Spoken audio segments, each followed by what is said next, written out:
დავიწყოთ ამ მთავარი თემით, რაც ამ კვირაში იყო ღარიბაშვილის წასვლით. არის ეს ვერსია, რომ ესე იგი კობახიძის ქვეშ ხდება სისტემის გადაწყობა, მაგრამ ეს სიმართლე რო გითხრათ, მიჭირს ამის დაჟერება. ქართული ოცნება არის უნიკალური ფენომენი.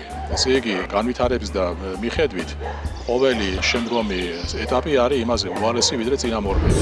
ჯერ კიდევ მასთან მუშაობდით, როცა კელი დეგნანი ჩავიდა მასთან შესახვედრად შეკვეთილში. დიახ. ამ შეხვედრის შესახებ უსაუბრია თქვენ? ქონდა ასეთ რაღაცა, დიახ. და რას ამბობდა, რა მომთხოვა კელი დეგნანი? მე რა მაინტერესებს, იცით, თქვენი რაღაც იცით ამ საუბრის შესახებ.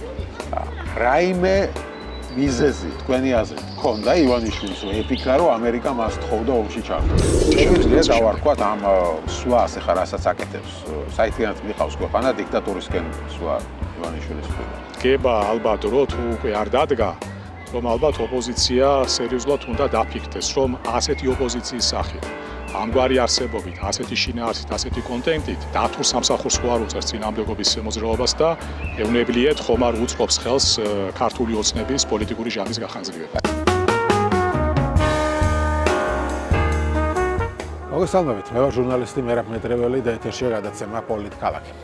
საქართველოს ყოფილმა პრემიერ-მინისტრმა ირაკლი ღარიბაშვილმა პოლიტიკა უკვე მეორედ დატოვა. ბოლოს ის ქართული ოცნების თავმჯდომარის თანამდებობას იკავებდა, თუმცა პოლიტიკურ პროცესებში ფაქტობრივად აღარ ერეოდა.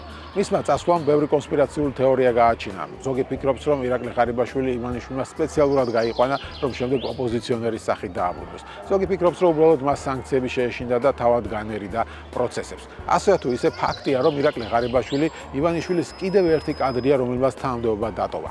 ბოლო ასეთი მნიშვნელოვანი კადრი იყო გიორგი ლილუაშვილი, სუსის ყოფილი უფროსი. და მის თანამდებობაზე სწორედ ირაკლი კობახიძის კადრი დაინიშნა ანრი ოხანაშვილი. ამ ყველაფერმა გააჩინა კიდევ ბევრი თეორია იმის შესახებ, რომ ივანიშვილი თავადაც დისტანცირდება პოლიტიკიდან ნელ-ნელა და ყველაფერს ირაკლი კობახიძეს აბარებს. თუმცა ბევრს ძალიან უჭირს იმის დაჯერება, რომ ივანიშვილი ასე მარტივად ჩამოშორდება პოლიტიკას. რა ხდება რეალურად, რა თამაშს თამაშობს ივანიშვილი და ზოგადად როგორ მივიდა ის დასავლეთთან დაპირისპირებამდე, რადგან აქამდე ის ყოველთვის ამტკიცებდა, რომ დასავლეთი იყო საქართველოს ერთადერთი განვითარების გზა. თავიდანვე გვატყუებდა, თუ უბრალოდ მერე შეიცვალა მისი დამოკიდებულება. რა ხდება სინამდვილეში? ამ და სხვა საკითხებზე სასაუბროდ გადავწყვიტეთ გადაცემაში მოგვეწვია ადამიანი, ვინც ივანიშვილთან სწორედ იმ პერიოდში მუშაობდა, როდესაც მისი დასავლეთთან დამოკიდებულების ტრანსფორმაცია ხდებოდა. ეს არის მისი ყოფილი ადვოკატი და დღეს ჯეო კეისის ხელმძღვანელი ვიქტორ ყიფიანი. მოგესალმებით, გამარჯობა. მადლობა გადაცემაში მონაწილეობისთვის და დავიწყოთ ამ მთავარი თემით, რაც ამ კვირაში იყო ღარიბაშვილის წასვლით პოლიტიკიდან მეორეჯერ წასვლა. ხო, მეორეჯერ დაბრუნდა, მეორეჯერ წავიდა და ნუ ეს ყველაფერი ხა თან კონტექსტში ჯდება, იმიტომ რომ ეს დღეები სულ ისეთი ხალხი წავიდა მთავრობიდან, ვინც ითვლებოდა, რომ უშუალოდ ბიზნეს კადრები იყო. ხო, ლილუაშვილი წავიდა, აგერ ხა მინისტრი ინფრასტრუქტურის, რომელიც ასევე ქართულ ბანკის კადრი იყო. და რაღაცა თითქოს ღარიბაშვილი ბოლო ის იყო. უშუალოდ ვინც ბიზნეს კადრად ითვლებოდა და დარჩა ხალხს დაბეჭდილება, რომ ყველა თანამდებობაზე ირაკლი კობახიძის კადრები ინიშნება. და გავუჩნდათ ყველას კითხვა რა ხდება. ხო, გაჩნდა მერე სპეკულაციურ რაღაც მოსაზრებები, რომ ბიზნეს გვერდზე ხო არ იწევს და ირაკლის ხო არ აბარებს ყველაფერს. გაჩნდა მოსაზრება, რომ რაღაცა ღარიბაშვილი ოპოზიციისთვის ხო არ უნდა რომ ხელოვნურად შექმნას ოპოზიცია. ნუ ბევრი ამბავი. თქვენ რა მოსაზრება გაქვთ, თქვენ ეს რა იცნობთ ბიზნეს ივანიშვილის პირადად იცნობთ და რას ფიქრობთ, აი ხა რა თამაშს თამაშობს ივანიშვილი? საერთოდ რომ თქვა ვიცნობ ბიზნეს ივანიშვილს ძალიან გადაჭარბებული განცხადება იქნება, ამიტომ ანდახან მერიმება ხოლმე. რა თქმა უნდა, ახლა ის წლები თავისი კაპიტალის მატარებელი იყო და მე ალბათ შედარებით უფრო რაღაც გარკვეული საკითხების უკეთ აღქმა შემიძლია შედარებით ოღონდ. რაც შეეხება თქვენ შეკითხვას, ხო არის ეს ვერსია, რომ ესე იგი კობახიძის ქვეშ ხდება სისტემის გადაწყობა, მაგრამ მე სიმართლე რო გითხრათ, მიჭირს ამის დაჟერება ძალიან. მიჭირს იმიტომ, რომ ბოლო წლები ეს მართვის ეს მანკიერი სისტემა იმდენად არის აგებული, არ ამგონია, რომ ბატონი ივანიშვილის სურვილი იყოს, რომ ჩამოშორდეს, ჩამოცილდეს ან განზე გადგეს აბსოლუტურად.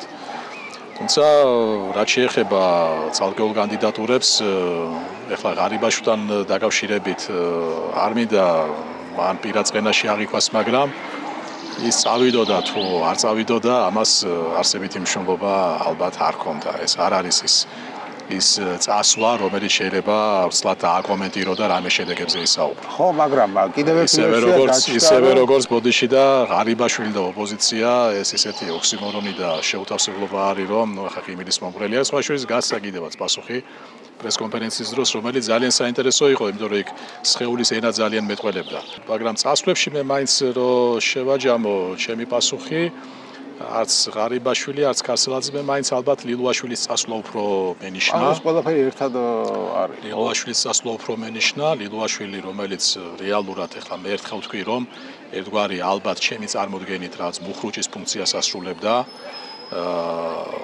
რაციონალსა და სრულ სიგიჟეს შორის და რა თქმა უნდა მისი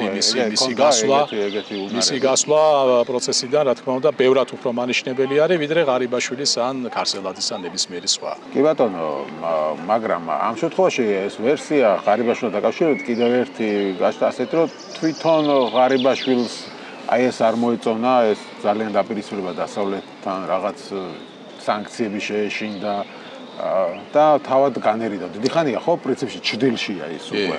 აღარ ჩანს. მე იმიტომ ვახსენე გუშინდელი პრესკონფერენცია, ვინაიდან ეს არ იყო მხოლოდ სიტყვების წყობა, ეს იყო სახის გამომეტყველება, ეს იყო გარკვეული ემოციური ფონი და მე დამრჩა შტაბეშტილება, რომ დიახ, კი, დიდი ხანია არის ხმები, რომ ღარიბაშვილს უნდოდა განზე განდგომა, თითქოს და ბიზნესში წასვლა. მაგრამ ალბათ არის სხვა მოსაზრება და ეხლა ეს სხვა მოსაზრება სწორედ იმ უცნაურ მოვლენას უკავშირდება, რომ ერთხელ ვთქვი კიდევაც თქვენი ტელევიზიის ეთერში, რომ ქართული ოცნება არის უნიკალური ფენომენი. ესე იგი, განვითარების და მიხედვით ყოველი შემდგომი ეტაპი არის იმაზე უარესი ვიდრე წინამორბედი. და როდესაც გონია, რომ აი დადგა რაღაც მოცემულობა შეიქმნა და ამაზე უარესი რაღა უნდა იყოს, მე ხდება რაღაც, რომელიც ესე ვთქვათ, წინას შედარებით აკეთილშობილებს. ეხლა ასე არის, ვთქვათ, ალბათ იგივე ღარიბაშვილის ისტორიაც, რომელსაც ვიცნობ პირადად, მქონდა მასთან ურთიერთობა და მინდა ვთქვა აბსოლუტურად გულწრფელად, ადამიანურად, ეს გარემოც ამისოდ განაწყობს, რომ ურთიერთობებში მას ჰქონდა ის თვისებები, ყოველ შემთხვევაში ავლენდა. რაც მე თქვათ ამჟამინდელ პრემიერთან ურთიერთობებში ვერ დავინახე. ყოველ შემთხვევაში მე ვერ დავინახე. აი ეს არის რა თვისებები იყო?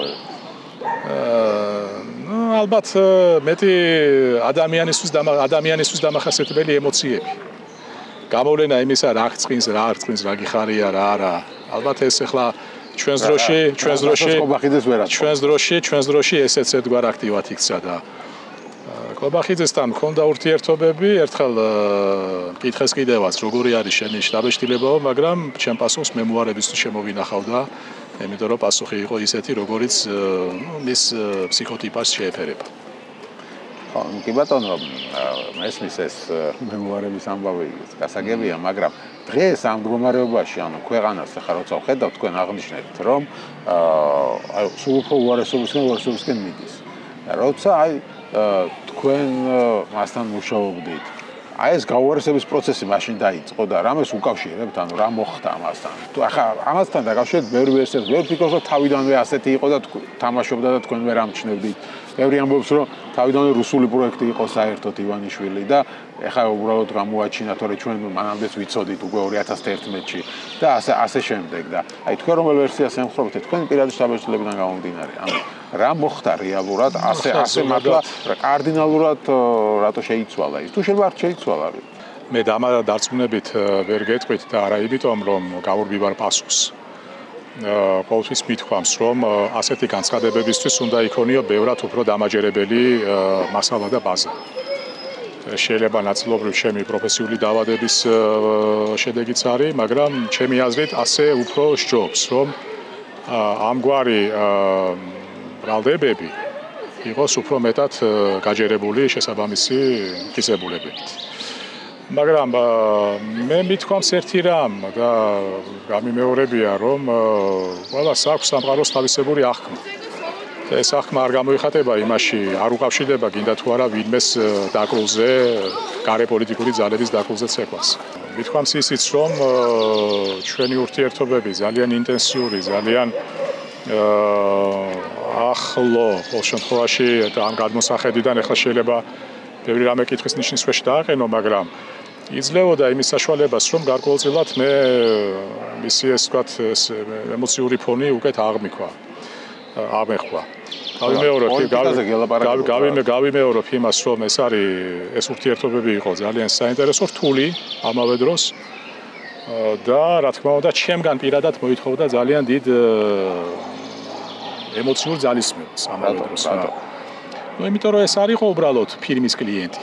ეს იყო ადამიანი, ინდივიდი, რომელზეც არა მარტო საქმის ინტერესები იყო დაკავშირებული, არამედ ბევრი რამ, რაც გარშემო ხდებოდა და ეხლა ესე გუშინდელ განცხადებას ჩვენ რომ დამუბრუნდეთ ღარიბაშვილის, რომელიც ჩემი აზრით ბევრი რბილად რო ვთქვათ ხარვეზი იყო, მაგრამ ეს ხარვეზი შეიძლება ჩვენ ქართული პოლიტიკური აზრის დიდ ნაკს თუ ნაკლოვანებას მივაწეროთ.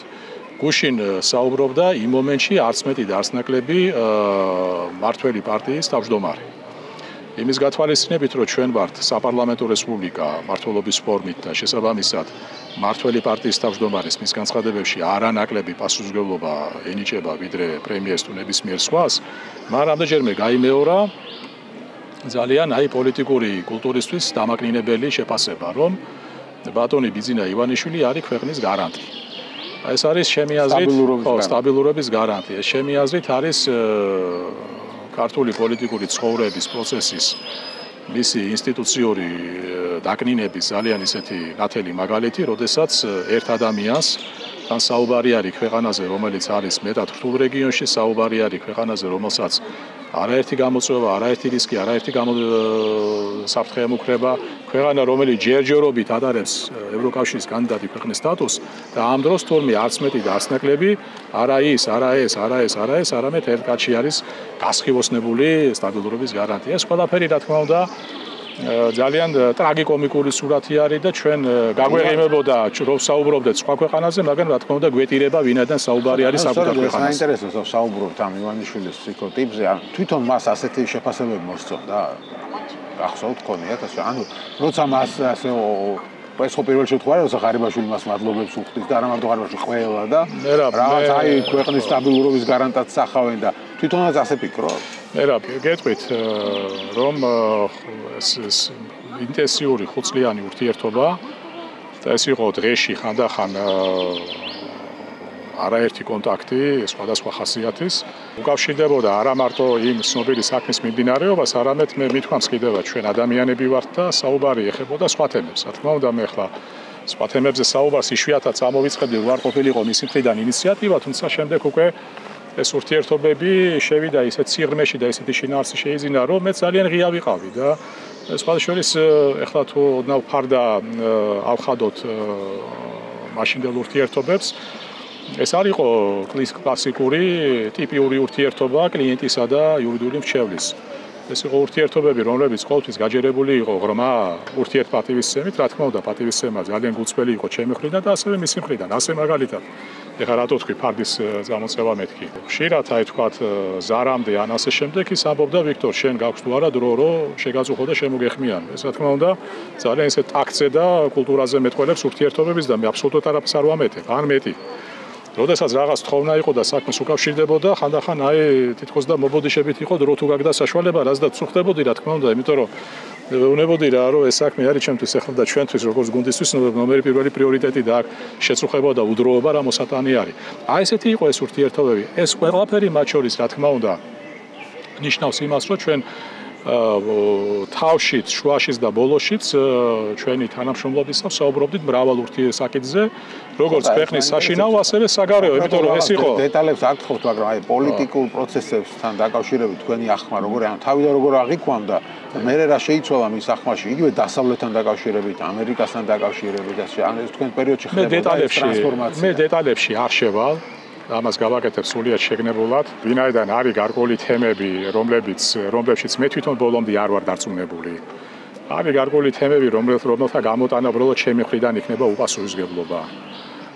არის გარკვეული თემები, რომელშიც ჩახედვამაც, რა თქმა უნდა, მე უფრო უკეთესი, თქვათ, საზომი და კომპასი შემძინა დღევანდელ დროში.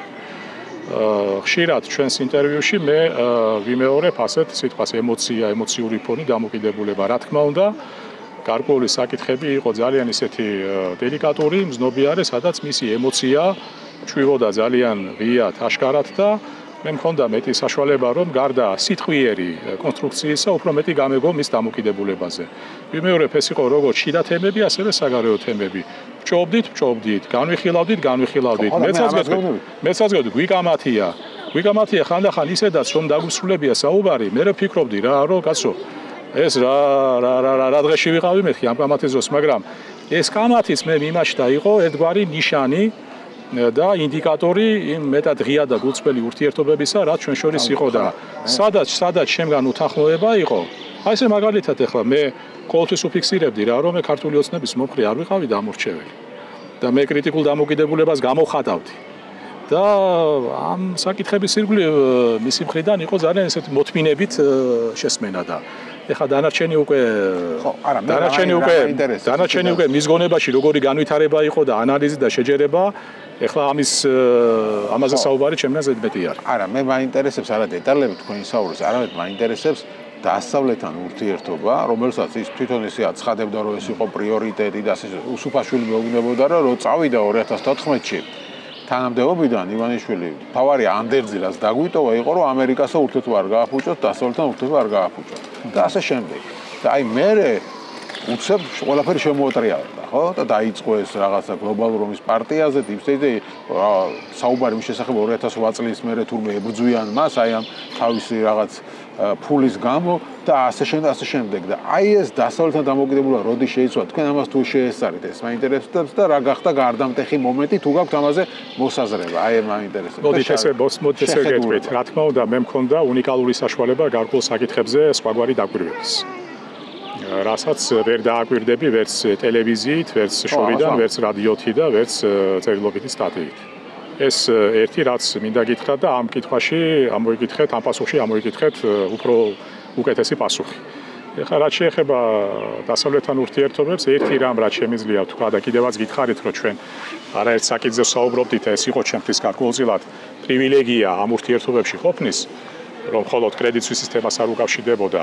დამატებით რაც თქვათ წახნაგი შემიძლია შემოვიტანო ამ საუბარში, ჩემი დამოკიდებულების თაობაზე გარკვეული საკითხებისადმი მან იცოდა და ამაზე მე ღიად უფიქსირებდი. იცოდა ჩემი მსოფლმხედველობრივი დამოკიდებულება.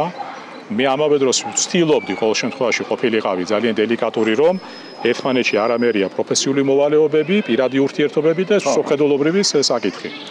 მაგრამ რაც შეეხება მსოფლმხედველობრივ დიდ საკითხებთან ჩემს დამოკიდებულებას, იცოდა რა ჩემი დამოკიდებულება, ჩემი შეფასება, მე არც ერთი შემთხვევა არ მახსოვს, როდესაც სადმე რაიმე შენიშვნა ან κρიტიკა ან ახლა აკრძალვა მით უმეტეს ზედმეტი მოსაზრენი არის.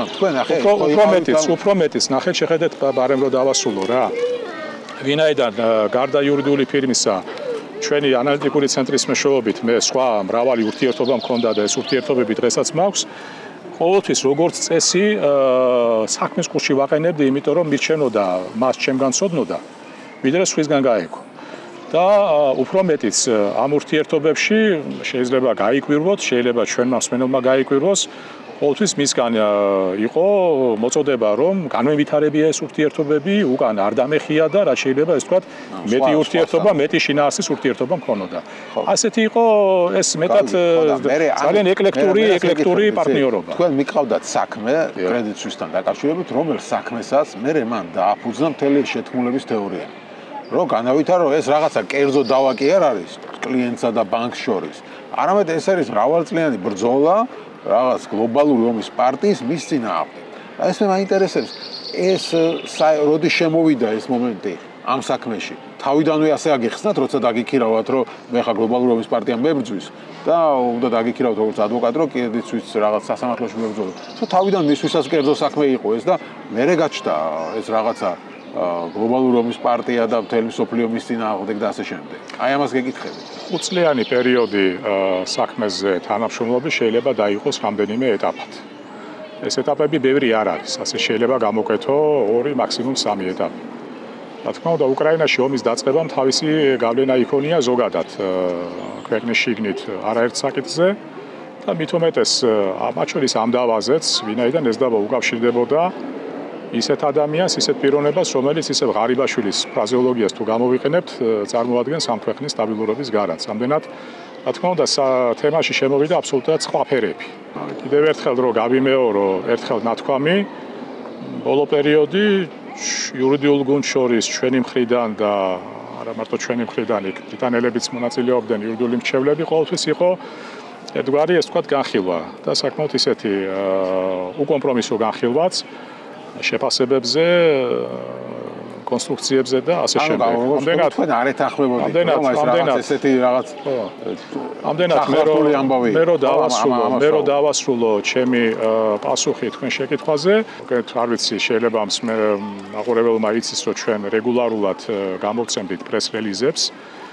პრეს-რელიზის wording-ი, რა თქმა უნდა, ყოველთვის თანხმდებოდა მარწმუნებელთან და სხვანაირად ვერც იქნებოდა, მაგრამ ეს შეთანხმების პროცესი არ იყო მარტივი. იმიტომ რომ იყო გარკვეული საკითხები, რომლებიც ჩვენგან მოითხოვდა სამართლის ფარგლებში დარჩენას. მაშინ, როდესაც ეს ემოციური დამოკიდებულება მისი მხრიდან სულ სხვა მოლოდინს განაპირობებდა. პრაქტიკულად ერთადერთი კომპრომისი, რაზედაც შეიძლება კომპრომისად და ესეც ახსნადი არის, თქვენ გემახსოვრებათ, შემოვიდა ჩემი და ჩვენი ხელდასმით ასეთი სიტყვა ფაქტობრივი სანქციები. მე კიდევაც განმარტე, მაშინ რას უკავშირდებოდა ეტიმოლოგიურად ასეთი სიტყვათა წყობა, იმდან ის ბლოკირება ანგარიშებისა ვერანაირი მწყობრ სამართლებრივ ახსნას ვერ ექვემდებარებოდა. ამიტომ ეხლა ეს შეიძლება ჩვენ ლიტერატურას მივაკუთვნოთ, შეიძლება ვთქვათ პოეზიას თუ პროზას, მაგრამ ჩემი აზრით ეს შეფასება არც თუ სწორო იყო, მაგრამ ის თუ როგორ აიტაცეს მერე ფაქტობრივი სანქციების კონსტრუქცია სხვადასხვა პოლიტიკურმა ძალებმა, როგორ დააშენეს მათ და თქვენ ნახეთ მერე ნახავდით რომ აქტიურად ამ პროცესში შემოვიდა სუმცირე ორი პოლიტიკური ძალა, ხალხის ძალა და ქართული ოცნება და როგორი კომენტარები კეთებოდა მათი მხრიდან, რა თქმა უნდა, ესეც ჩვენ იურიდიულ გუნდს გარკვეულ დისკომფორტს გვიქმნიდა, იმიტომ რომ ამ საკითხში, ასეთ საქმეში ძალიან დელიკატური ზღვარი არის სამართალსა და ემოციას შორის და როცა შემოდის ემოცია, მას შეიძლება სამართლებრივი ინტერესები დააზიანოს, მაგრამ ერთი რამე, რაშიდაც მე შემიძლია დაგეთანხმოთ, რომ მე არ ვიცი ხა რა თქმა უნდა ამას ვერ გეტყვით დამაჯერებლად ეს მისი მითითებით იყო თუ არა, მაგრამ მართველმა ძალამ და მისმა სატელიტმა ძალამ რო დაიწყო ამ თემით სპეკულირება და ამის манипуლირება და ეს თემა გამოყენებული იქნა შიდა პროცესისათვის, რომელიც ასევე დაუკავშირდა გარეთ თემატიკას, ეს რა თქმა უნდა ეხლა ამ ხრებას 2x2 არის და განსაკუთრებულ აღმოჩენას ვერ მოვახდე.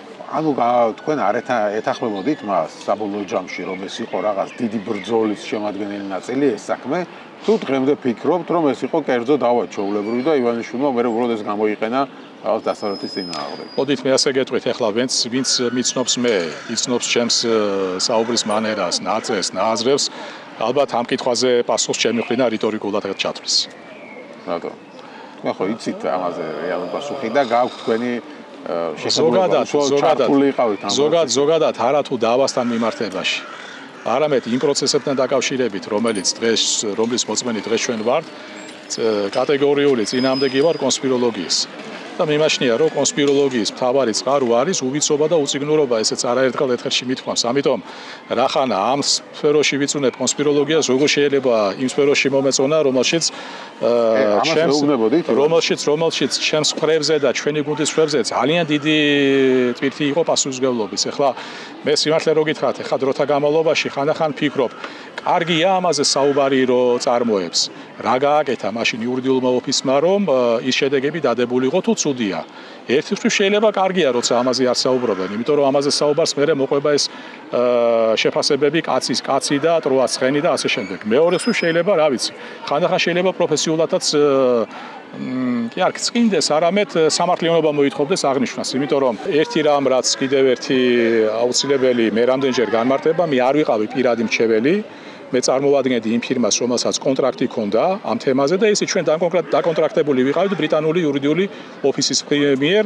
მე ბოლო პერიოდში შეიცვალა კონტრაქტი და უკვე ჩვენ ვაკონტრაქტებდით მათ. ამდენად ჩემთან ერთად მუშაობდა მეტად საინტერესო გუნდი, უბრალოდ ისე მოხდა, რომ ამ საქმეზე იურიდიულ ნაწილში ძირითადი კოორდინატორი თუ სპიკერი თუ სახის შემქმნელი აღმოჩნდი მე და აქედან წამოვიდა ეს შეფასება რომ ვიყავი პირადი ადვოკატი და მე მასთან დაკავშირებული სხვადასხვა ინსინუაციები და კონსპიროლოგიური თეორიები, რასაც ბოლო და ბოლო ვერ მოიღო. პრემიერ-მინისტრადაც კი გნიშნავდა. ბოლო ვერ მოიღო. ნიშნავდათ ზოგიერთი. მაგრამ მე ახლა მაინტერესებს თქვენ ამას თუ ეუბნებოდით მას რომ ეს არ იყო ასე განსახილველი რომ რაღაც თელესოფლიო თქვენ გეუძვით. გითქვამთ ამის შესახებ მისთვის? კიდევ ერთხელ გავიმეორებ, რომ მქონდა უნიკალური თავისუფლება, ჩემი აზრი გამომეხატა სრულად ყოველგვარი ნარჩენისა და დათმის გარეშე. ზუსტად რა, სად, როგორ და რანაირად ახლა ამაზე საუბარი ალბათ უინტერესო იქნება, მაგრამ ყოველთვის ჩემი მოწოდება და ჩვენი მოწოდება იყო რა, რომ ეს დავა არის კომერციული ხასიათის დავა და შეიძლება და შესაბამისად და შედეგად ამისა ჩვენ უნდა დავრჩეთ სამართლის ფარგლებში, რომ ამ დავის ბედი ძირითადად წყდება სასამართლო სხდომათა დარბაზებში და ასეც მოხდა რეალურად. ესე იგი, ერთი დიდი მიმდინარეობა იყო, რომელიც დავას უკავშირდებოდა და მეორე მიმდინარეობა, რომელიც მისი ანგარიშების ბლოკირებას უკავშირდებოდა, სადაც შემოვიდა ეს შეფასება ფაქტობრივი სანქციების. რომ არა, ესე იგი, აი სამართლის ფარგლებში შეძლების დაგვარად მაქსიმალურად დარჩენა, ჩემი აზრით, ჩვენი შედეგს ვერ მივიღებდით, რაც მივიღეთ და ჩვენ რომ არ დავჩენილიყავით უკვე სხვა მიდგომები, ეს კონსპიროლოგიური თეორიები არ ამგონია რომ საქმეს წადგებოდა და შედეგს დადებდა. ჩათვალა პირიქით ეს რომ რადგან თქვენ გაგიწყვიტათ კონტრაქტი, ან როდის რა გახდა მიზეზი თქვენ შორის ეს პოლიტიკური შეხედულების სხვაობა გახდა ის რომ დაგემშვიდობათ ასე. ამ კონტრაქტის გაწყვეტაზე მოვისმინე არაერთი შეფასება და ყოველ ასეთ შეფასებასთან დაკავშირებით მერაბ ჩემი პასუხი არის ერთი და ერთგვაროვანი. ყველა ეს შეფასება არის მესამე პირთა მხრიდან. ხო და თქვენი შეფასება აი ვანვითარებ პასუხს მესამე პირთა მხრიდან. შესაბამისად მესამე პირთა მხრიდან შეფასებებზე ჩემი მხრიდან შეფასებას, კომენტარს და პასუხს ვთვლი უადგილოდ. ერთადერთი შემთხვევა როცა მე არ შევიზღუდები ჩემი მხრიდან არ შეფასებაში, არც პასუხში და არც ეს თქვა თემის გაშლაში, ეს იქნება ის შემთხვევა, როდესაც ყოფილი კლიენტი ჩვენი ფირმის პირადად თვითონ შეაფასებს ამ ვითარებას და შეაფასებს ამ ჩვენს ურთიერთობას. ეს არის ერთადერთი საგამონაკლისო შემთხვევა, როდესაც მე ჩემ თავს მივცემ ამის უფლებას. არ გინდათ ლაპარაკი მასზე რა გახდა რა შეეხება მე მეჩვენება მაგალითად, აი მე ჩემს ასეთ. აი მე პასუხს დავასრულებ და თქვენ ცნობის მოყარეობას დავაკმაყოფილებ, მაგრამ რა შეეხება მესამე პირთა მხრიდან ამ შეფასებებს და ასეთი მესამე პირების რაოდენობა რიცხვი დიდი არ არის ახლა აქ ერთი ხელის თითებზე შეგვიძლია ჩამოთვალოთ. ის რომ რაღაც პერიოდი მე ესე ვთქვათ აღმოვჩდი გარკვეულ უმცირესობაში ამას მე ვზნობდი, მაგრამ ამისათვის მე მნიშვნელობა არ მიმინიჭებია, იმიტომ რომ მე და ჩვენ ვიყავით საქმის მსვლელობაზე კონცენტრირებული. ეხლა როცა რეტროსპექტივაში მე ვიხსენებ ცალკეულ ფრაზებს მესამე პირთა მხრიდან ან შეფასებებს ან ასე შემდეგ, რა თქმა უნდა დინამიკაში ეს იკვეთება როგორც ერთი სურათი, მწყობლის სურათი კონკრეტული ადამიანის მიმართ, მათი გაგებით რა თქმა უნდა ეჭვის თუ ეჭვიანობისა და რაღაც ეს ვთქვათ განვითარების არ დაშვებისა თუ ვერ დაშვების, მაგრამ იმ მომენტში ვიმეორებ, ეს ჩემთვის აქტუალური არ იყო და ეხლაც ანუ რა გითხრათ მიზეზი რა დაგისახელოთ? საქმე კარგად ვიყავდათ, ხო, სასამართლოში კარგად მიდიოდა. და რა გითხრათ, რატო ასრულებ ურთიერთობას? ესე იგი, რაც შეეხება მიზეზებს, მე და კომენტარებს მისი მხრიდან, რაც აღმოჩნდა აბსოლუტურად მოულოდნელი, ჩემთვის, აბსოლუტურად მოულოდნელი, პირველი რეაქცია, პირველი საუბარი, როდესაც შედგა ჩვენ შორის და ვისმენდი ამ შეფასებებს და ამ კომენტარებს, ყველაზე ხშირად, რა სიტყვასაც ვიმეორებდი, იყო ვარ გაუგნებული. ეს შემიძლია აი ამ პასუხით შემიძლია შემოვიფარგლო დანარჩენი დაუტოვოთ მომავალს. ანუ დაგაბრალათ რაღაც, ხო, ამაზე საუბარი. საუბარი იყო საქმის წარმოების მეთოდიკაზე, ხარისხზე. მოდით, აი ალბათ ეს პასუხი ალბათ არის ყველაზე პოლიტიკაზეა რა? ეს პასუხი არის ალბათ ყველაზე პოლიტიკაზეა რა? ეს პასუხი ალბათ შეიძლება იყოს ყველაზე ისეთ განზოგადებულ პასუხად მივიჩნიოთ და გაუგნება სწორედ იმაში მდგომარეობს, რომ მთელი წინა პერიოდის განმავლობაში თუ ამ 3 დღეს გამოვაკლებთ, მარტის 3 თვის 3 დღეს, ყველა დღე გამოირჩეოდა ჩვენი თანამშრომლობის გამოირჩეოდა მეტად კორექტული მეტად ესეთი კეთილგანწყობით დამოკიდებულებაში მისი მხრიდან და ყოველთვის შეფასებები მისი მხრიდან ჩვენი მუშაობის იყო ძალიან მაღალი. ახლა მე მახსოვს ცალკეული გამოხატულება, ცალკეული სიტყვები, მაგრამ მერიდება უბრალოდ ახლა ამაზე საუბარი, იმიტომ რომ ეს იყო ძალიან მაღალი დონის შეფასება. ძალიან მაღალი დონის შეფასება და აი ამ შეფასების ფონზე, როდესაც შენ ამას ისმენ მთელი 5 წლის განმავლობაში და მერე უცებ, შეიძლება ეს 180 გრადუსი შემოტრიალდეს, რა თქმა უნდა, ეს არა მარტო პროფესიულად საწყენი არის, არამედ ადამიანურადაც საწყენი არის, რომ თქვა, რომ ცოტათი შეურაცხყოფელიც არის, მაგრამ დურაც არის ეგ არის. მე მაგაზე ერთხელ ვთქვი ცნობილი ფრაზა, რომ კლიენტი, ნათქვამია, კლიენტი ყოველთვის მართალი არის, თუმცა იქვე დათქმა გავაკეთო, რომ არის ალბათ ისეთი შემთხვევები, როცა კლიენტი შეიძლება მართალი არ იყოს. ხო, მესმის, მაგრამ ხوار გახდა ამის მიზეზი ის, რომ მაგალითად თქვენმა ორგანიზაციამ, თქვენო ჯეოკეისი გაქვთ არასამთავრობო ორგანიზაცია, იმ პერიოდში რაღაც გრანტი აიღო ამერიკის საელჩოდან და ამერიკის საელჩოზე ქონდა მას განსაკუთრებით იყო აცრელი კელი დეგნაზე გვახსოვს და ფაქტობრივად პერსონა ნონ გრატად ყავდა გამოცხადებული და აი აქედან გამომდინარე ხوار გავუშვამ ასე ეჭვი რომ თქვენი სტრეფთან გაქვთ რაღაც ურთიერთობა აი ასეთი ტიპაჟი რამდენად არის ივანიშვილი არა მგონია ამ გრანტთან დაკავშირებით ბარემ ჩვენ რო გავშალოთ ესე იგი გრანტის მიმდევარი იყო ჩვენი პარტნიორი ორგანიზაცია GSAC-ი ჩვენ იყავით კონტრაქტორი ჩვენგან 3 ადამიანი მუშაობდა ამ გრანტის ათვისებაზე და ეხლა მეგეთყვით რომ ყოველი მათგანის თვიური განაკვეთი იყო $350. ეს აქ თვითონ ურთიერთობა გახდა შეიძლება მისთვის ეჭვის საფუძველი ამას მე გრანტთან დაკავშირებით არგუმენტის უსუსურობა მინდა წარმოვაჩინო ამით და პროექტი დასრულდა 7-8 თვეში ანუ კიდევ ერთხელ ვამბობ თვითონ გრანტი არ განაპირობებდა ვინმეს აღქმაში რაიმე ეჭვების ივანიშვილი ხო აღმოჩნდა ეს თავრობა როგორ უყურებს გრანტს გრანტს იღებს ის არის იმის აგენტი ესე იგი და ასე უყურებს და გრანტის მიღმა აი თქვენ თუ გაიხსენებთ ჩვენი საუბრის სხვა მონაკვეთებს ჩემი ჩართულობა და ჩემი მონაწილეობა დასავლეთთან ურთიერთობებში სხვა მხრივ იმდენად ღრმა და შინაარსიანი იყო და მასშტაბური რომ გრანტის თემა ამას ვერ გადაწონი და ვერანაირად და გითხარით კიდევაც რა რომ ყველა ასეთი ურთიერთობის შესახებ ნუ პრაქტიკულად ახლა ეგ ძირითად ასპექტებზე მე ხა დეტალებში აღარ შევდივარ როგორც წესი მე მის ინფორმირებას ვახდენდი ამიტომ გრანტის საკითხს არ შეეძლო გადაეცომა ანუ ეს ამერიკის თემაზეც საელჩოსთან თანამშრომლობაც იცოდა რა თქმა უნდა პირიქით მიესალმებოდა ეხლა მე როცა ვთქვი მესამე პირები მე არ მინდა იგივე სტანდარტით მიუდგე ამ თემას როგორც ისინი უდგებიან მე ვიცი მათი მხრიდან ცალკეული შეფასებები ბჭყალებში, ცალკეული გამონათქვამები, ცალკეული ეს ვთქვათ მღელვარება თუ ნერვიულობა, არ ვიცი რის და გამო, მაგრამ ნუ ეს მოდით ამას ჩემთვის დავიტოვებ, იმიტომ რომ კიდევ ერთხელ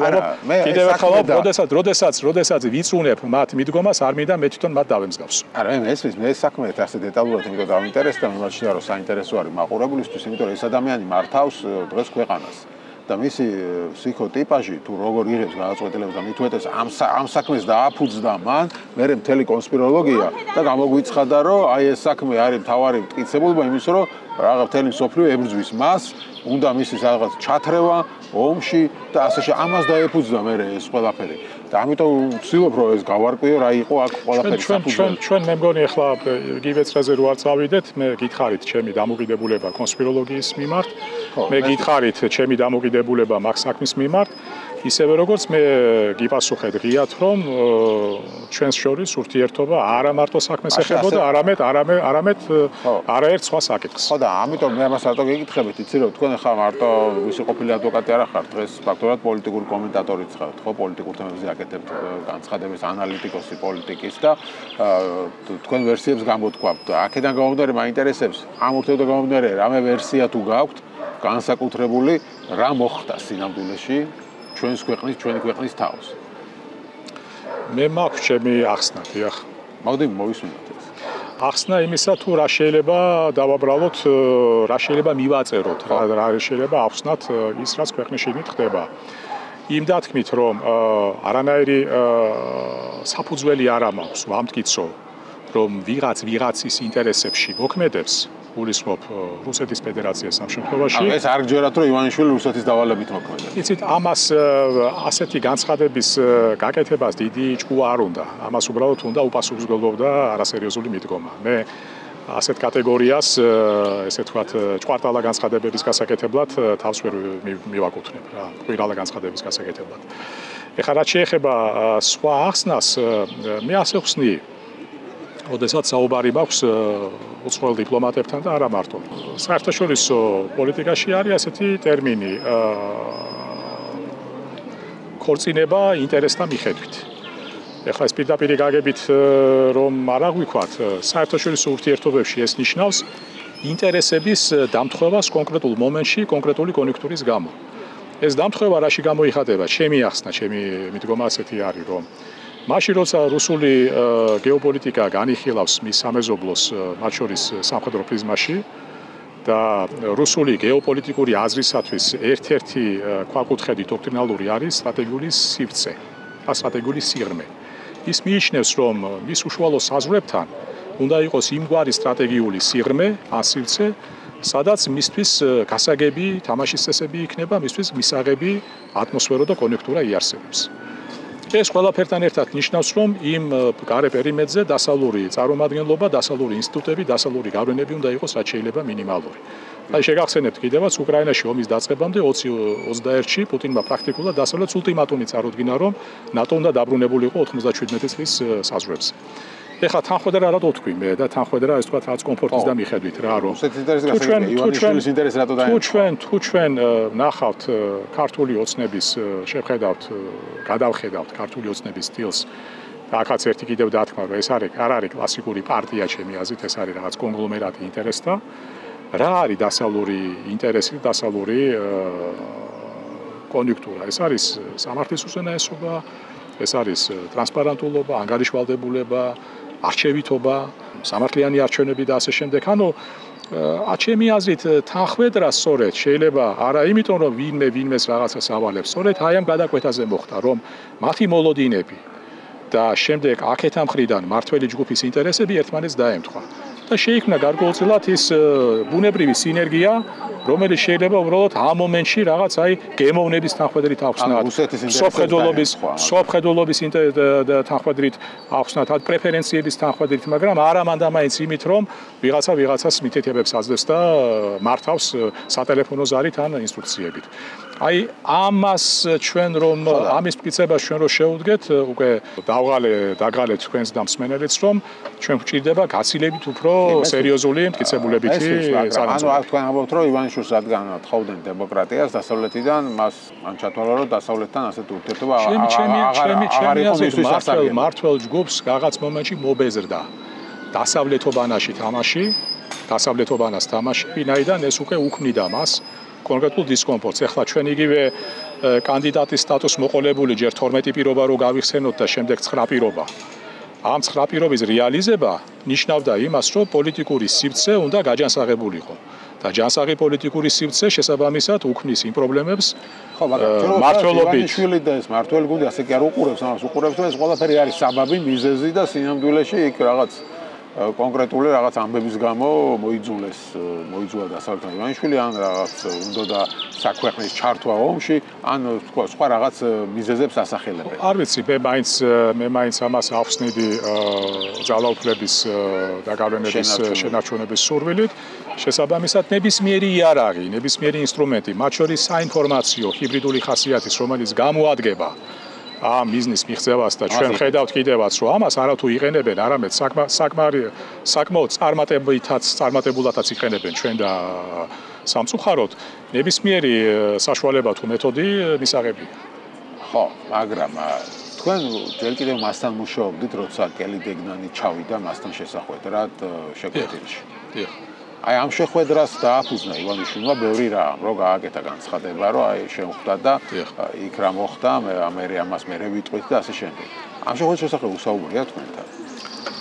ქონდა ასეთი გაცვლა, დიახ. და რას ამბობდა, რა მომთხოვა კელი დეგნანმა? გამოხატა თავისი დამოკიდებულება, დიახ, საკითხისად. და რაზე იყო საუბარი? იცით, არის კიდევ ერთხელ ვამბობ, გარკვეული დელიკატური საკითხები, რომლებიც მიუხედავად იმისა, რომ კონტრაქტი დასრულებული არის, მაინც არის ადამიანური ვალდებულებაც პირველ რიგში. თავი რო დავანებოთ პროფესიულ ეთიკას და ვიცი გამაღიზიანებელი არის, ვიცი, აი ხო, ესეთ ირონიან არის ღიმოს იწვევს თქვენში და ამას მეგობრულად ვამბობ, მაგრამ მეც საშუალება მომეცით, აი მოდით ესეთ გეტყვით რა, მეც საშუალება მომეცით, რომ საკუთარ თავს მეტი პატივი ვცე და არ დავემსგავსო და არ დავიწყო მოქმედება თამაშის იმ წესებით, რომლითაც თამაშობენ და გააგრძელებენ თამაშს და რომელსაც მე პირადად ასევე წინამდებია. მაგრამ მე რა მაინტერესებს იცი, თქვენი რაღაც იცით ამ საუბრის შესახებ. რაიმე მიზეზი თქვენი აზრით ქონდა ივანიშვილს, რომ ეფიქრა, რომ ამერიკა მას თხოვდა ომში ჩართვას. შემიძლია იგივე პასუხი გავიმეორო. ეხლა არ გთხოვთ, რა გითხრათ პირადად ან არ გითხრათ. ანუ თქვენ რა შეიძლება დაგჭა. გამოხატა. არსებობდა მართლა რაიმე ნაბიჯი გადადგა კელდებიანა ისეთი, რომელიც მას მისცემდა საბამს მიზეს, რომ ეფიქრა, რომ ამერიკა ვითხრევდა ომში. მან მიამბო ამ შეხვედრის შესახებ, ვერ გეტყვით დარწმუნებით რამდენად ვრცლად და დეტალურად, მაგრამ მიამბო იმაზე მეტი, ვიდრე ცნობილ წერილში იყო. ხო, მაგოდა თქვენ რა შეიძლება დაგჭა. რაც შეეხება სამართლიანია ეს ბრალდება რაც შეეხება მეორე ფრონტს, ომის დაწყებას და ასე შემდეგ, ამ საქმის მიმდინარეობისას, რა თქმა უნდა, იყო სხვადასხვა ხასიათის კომუნიკაციები, სადაც ჩვენი უცხოელი კოლეგები არ გამოხატავდნენ გულწრფელ დაკვირვებას, რომ გაეგოთ უფრო მეტი.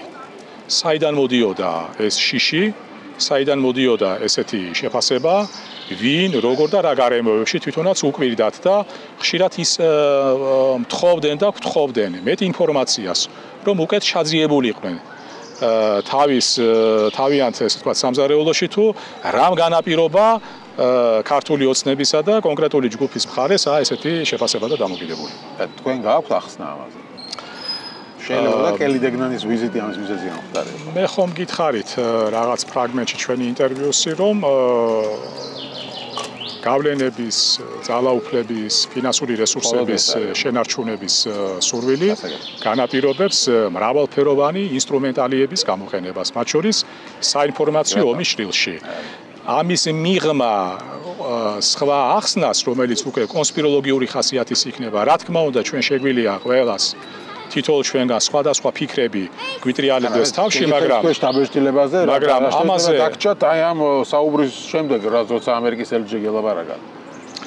შტაბ-შტილება დამშა იმგვარი, რომ თანახმად იმ ტრადიციისა, რომელიც ჩვენ შორის იყო, რომ მე იმაზე მეტი მცოდნოდა ვიდრე ზოგადად საჯარო აუდიტორიას და დიდ აუდიტორიას, მე ესეთი პრივილეგია ამ შემთხვევაშიც მქონდა. ხო და ანუ იყო გაბრაზებული ამერიკის ელჩი. ეს იყო გაწონასწორებული საუბარი. კარგი, კი ბატონო, მაშინ შევაჯამოთ ჩვენი დღევანდელი საუბარი, ჩვენი დღევანდელი ინტერვიუ. დღეს რა ეტაპზე ვართ თქვენი აზრით? თქვენი შეფასებით, რას აკეთებს დღეს ოცნება? ივანიშვილი რა უნდა მას? აი ეს აჩერა მოკლედ რომ ჩამომიყალიბოთ, რა ქვეყანას აშენებს ის და საით იყავს ეს ქვეყანა თქვენი აზრით? თუ მე გინდათ ძალიან მოკლედ ჩამოგიყალიბოთ, ვინაიდან პირველად არ ვარ ეთერში და მიმდინარე მოვლენებზე ჩემი შეფასება საყოველთაოდ ცნობილი არის, მოკლედ ასე შეგიფასებდით. მართვის ამ სტილმა, ამ დამოკიდებულებამ, ამ კულტურამ, თუ კულტურობამ, რომელიც პირველ რიგში არა მარტო ერთ ადამიანს უკავშირდება, არამედ ზოგადად იმ ძალიან მოყიერ ველს და ჩვენ ესეც უნდა ვაღიაროთ, რომელმაც შეიძლება წარმოშვას აი ესეთი მართვის მიუღებელი და სამარცხვინო მოდელი. აი ამის ფონზე მე ერთი მოკლე ფრაზით შემიძლია შემოვიფარგო, რომ ყოველივე ამან ჩვენ მიგვიყვანა ისეთ ვითარებამდე, როდესაც განცხადება იმის თაობაზე მე რა რომ თუ რაიმეზე შეიძლება დღეს საქართველოში საუბარი იყოს და ქართული საზოგადოების მხრიდან არა იმდენად 78 მულზე, არა იმდენად ევროკავშირის რეკომენდაციების დაკმაყოფილებას და ასე შემდეგ, ეს მაინც მნიშვნელოვანი, მაგრამ ჩემი აზრით ფორმალური მხარე არის. ეს არის პირველ რიგში ეროვნულ გამანთავისუფლებელი მოძრაობის წარმატებით ბოლომდე მიყვანა. ეხლა შეიძლება ჩამეთვალო ძალიან პათეტიკურ განცხადებაში. დღეს არის ქვეყანაში შექმნილი ისეთი ვითარება, რომ მართვის ამ სტილმა, აი ამ ჩიხმა, რომელშიც ჩვენ აღმოჩნდით, რეალური საფრთხით დაემუქრა ქართულ სახელმწიფოებრივ იდენტობას, აი მიუხედავად იმისა, რომ ჩვენ გვესმის მეორე მხრიდან შეფასებები, რომ თითქოს და ისინი იცავენ სახელმწიფოებრივ იდენტობას, რეალურად მათი ნამოქმედარის პირდაპირი თუ ირიბი შედეგი არის ის სავალალო ვითარება, რომელშიც ჩვენ ვართ.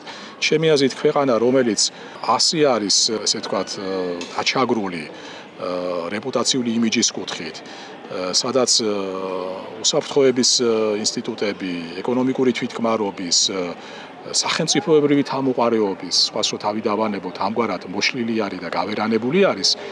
აი ეს ვითარება მით უმეტეს ჩვენ მეზობლებთან დაკავშირებით, ჩვენ სამეზობლოსთან დაკავშირებით, ცალკეულ განცხადებებთან დაკავშირებით, რაც ჩვენ ხშირად გვესმის ჩვენი მისამართითა და უბრალოდ ახლა ამის ჩაშლის საშუალება და დრო ჩვენ არა გვაქვს. მე პირადად სხვა გულწრფელი შეფასების საშუალებას არ მაძლევს.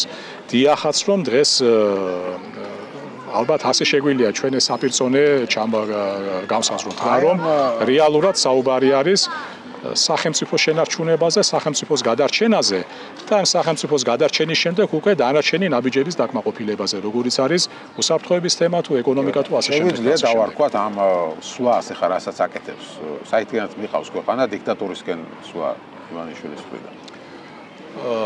ესე იგი თეორიაში არის სხვადასხვა საფეხურები ავტორიტარიზმის, ტოტალიტარიზმის, დიქტატურის იმედია ჩვენ მაგ ეტაპზე არ აღმოჩნდებით, მაგრამ კლასიკური გაგებით თუ ჩვენ ვისაუბრებთ რა არის ავტორიტარიზმი, კლასიკური გაგებით, დღეს ჩვენ პრაქტიკულად იქ ვართ.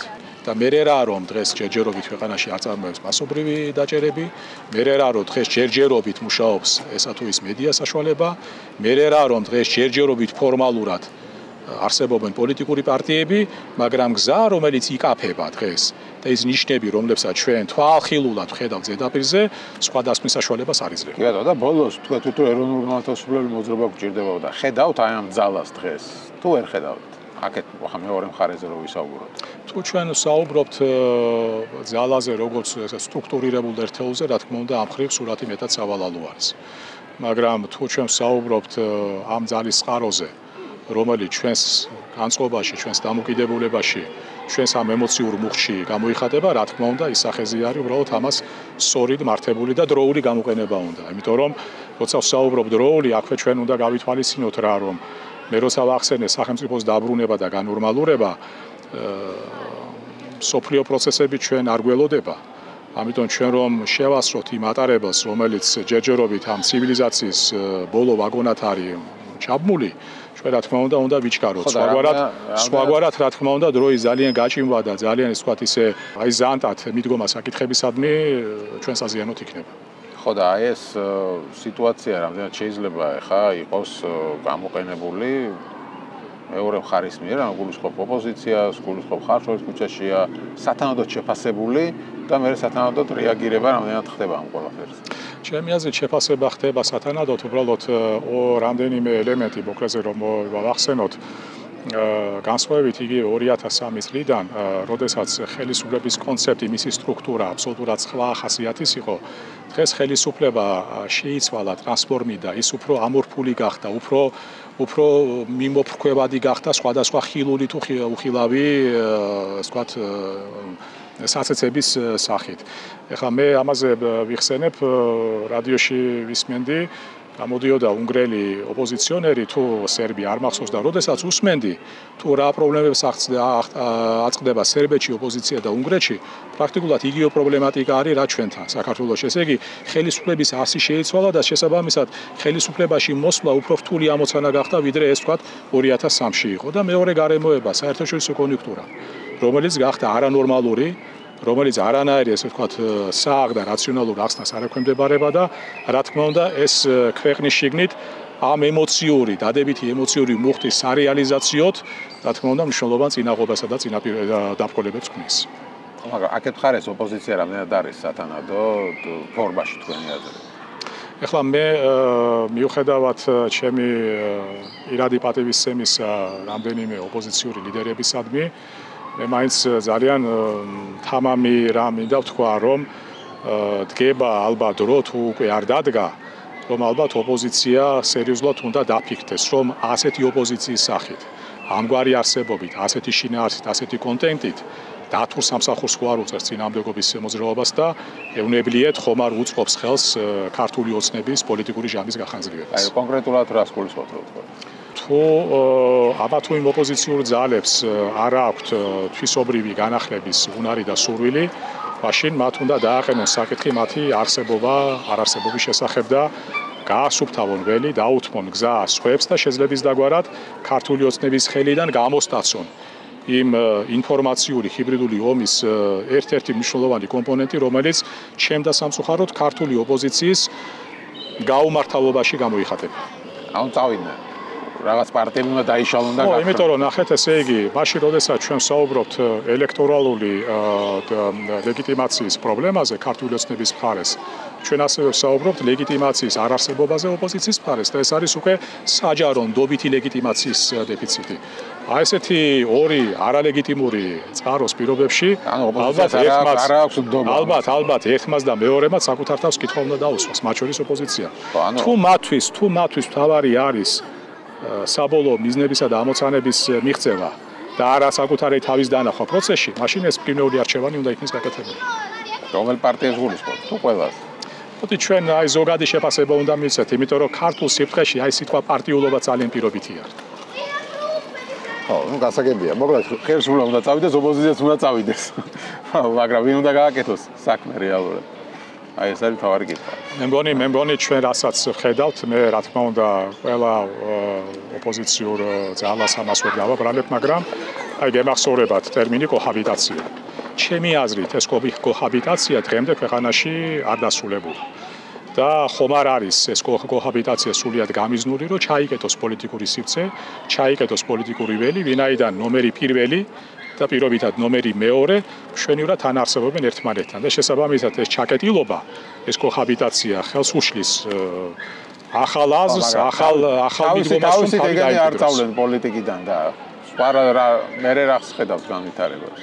ალბათ ორი მომენტი არის, ყველაფერს მაინც თავისი ვადიანობა აქვს და მე მიუხედავად ქართული პოლიტიკური პროცესისადმი გარკვეული ესეთი პესიმისტური დამოკიდებულებისა, მე მაინც ვთვლი, რომ ეს ვითარება საკუთარ თავს მოჭამს. და ასეთი არსებობაც, მათ შორის ოცნების მხრიდან არ არის თვითკმარი. ეს ადრე თუ გვიან დასრულდება. უბრალოდ ტრადიციული ორი კითხვა რამდენად რავადაში მოხდება და რის ფასად. ასევე კიდევ ერთხელ გავიმეორებ, მე რა აღმოჩენას არ გავაკეთებ, რომ საერთაშორისო კონიუნქტურა, როგორცაც ჩვენ მას დღეს ვხედავთ, დღეს აი საოცრად იღბლიანი აღმოჩნდა მართვის იმ ჰიბრიდული თუ მუტანტი სისტემისთვის, რასაც ჩვენ საქართველოში ვხედავთ. საერთაშორისო ვითარება ოცნების სასარგებლოდ. ნახეთ ახლა თუნდაც ახლა მაგალითად აი უკრაინის მაგალითზე ხო საუბარი არის ახალი გავლენების სფეროზე ფაქტურად და გამყოფ ხაზებზე. ისტორიას ბევრი ანალოგია აქვს და ბოლო მსხვილი ანალოგი არის იალტის კონფერენცია, მაგრამ 45 წლის, მაგრამ იალტის კონფერენციამ, რომელმაც სოფლიო გაყო, ერთი სიკეთე მაინც შესთავაზა გამყოფი ხაზის აქეთა მხარეს არსებულ ერებს, რომ იქეთა მხარეს არსებობდა დემოკრატიული წესწყობილება. დღეს პრაქტიკულად გამყოფი ხაზების ამა თუ იმ მხარეს ამის ნიშანწყალში პრაქტიკულად ძალიან ნაკლებად ხედავ და ეს არის სწორედ ეს თქვა ტრაგიზმის სიტუაციის, რომ შეიძლება შენ რაღაცისკენ, აი რაღაც მიზნისკენ მიისწრაფოდე, მაგრამ ის მიზანი უკვე იმ ავთენტურობით არ გამოირჩევა, რასაც შენ მიჩვეული იყავ. ან შესაძლოა საერთაშორისო ვითარება ფიქრობთ, რომ ოცნების სასარგებლოდ არის. ამიტომ ჩემი აზრით ჩვენ იმაზე უფრო მეტი ძალისხმევა მოგვიწევს თქვენ მედიას, ჩვენ არასამთავრობოებს, ზოგადად ქართულ საზოგადოებას, რომ რამენაირად ჩვენი თავი მივიტანოთ იმ დრომდე და ჟამამდე და ჩვენი რწმენა შევირნაჩუნოთ იმ უკეთეს მომავალში, რომელიც ამოცემულობაში არც თუ სასიკეთო სურათს გვიქმნის. გასაგებია. ხო, იმედია ასე მოხდება. მადლობა დიდი. მადლობა თქვენ. დაიხარეთ.